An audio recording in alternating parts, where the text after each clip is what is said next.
افغانانو ته د عامې روغتیا د وزیر اختار کورونا کوم ځای ته ورسېد او تازه معلومات څه دي؟ ګرانو لیدونکو السلام علیکم. د افغانستان د عامې روغتیا وزیر ډاکټر پیروز الدین پیروز وایي که خلک روغتیایي لارښوونو ته پاملرنه ونه کړي ښایي د افغانستان د نفوس نیمه برخه په کورونا وایروس اخته شي.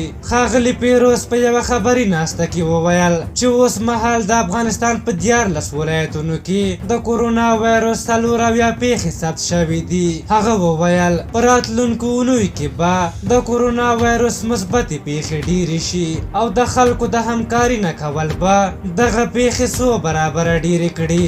هغه زیاته کړه ګواښونکې ده خو باید خلک په دې پوه شي تر څو خپل جدیت ډېر کړي. د روغتیا نړیوال سازمان وایي چې د افغانستان وګړو کې به له 80 سلنه ډېر کسان په کورونا وایروس اخته شي. کله چې موږ محاسبه کوو ښایي 14 میلیونه افغانان په دې وایروس اخته شي.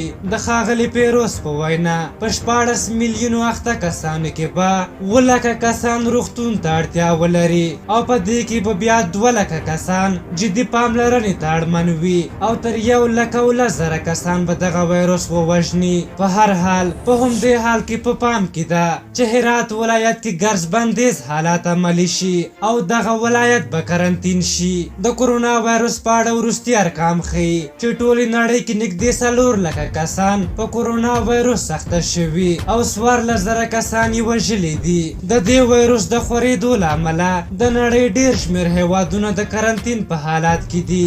بدبختانه به ووایو چې لا هم افغانان دا وایروس جدي نه بولي او تدابیر نه نیسي او دا هر څه شایعات بولي. افغانستان یو غریب هیواد ده، امکانات نه لري او که خدای مه کړه وضعیت هم داسې دوام وکړي یوه لویه فاجعه به رامنځته شي. او بل چې د ډاکټر د برخې موضوع وي ډاکټر ته مراجعه کوئ او هدایات یې ومنئ. بدبختانه به ووایو ځینې مولیان خلکو ته دا ذهنیت ورکوي چې هیڅ هم نشته، دا وایروس د مسلمان لپاره نه ده او خلکو ته لا دا هم وایي چې څوک له کورونا نه ډاریږي د هغه ایمان کمزوری ده. و د خدای بنده دا وایروس ده مسلمان او کافر نه پیژني. په ټوله دنیا کې خپور شوی. په ګڼو هیوادونو کې مسجدونه وتړل شول. کعبه شریفه د طواف کوونکو پر مخ تړلې ده. د الازهر علماو فتوا ورکړه چې په کورونو کې لمونځونه کوئ، یعنې مطلب موضوع تر دې حده جدي ده. ای کاش چې چا سرزوري کولی کورونا هم هغه نیولی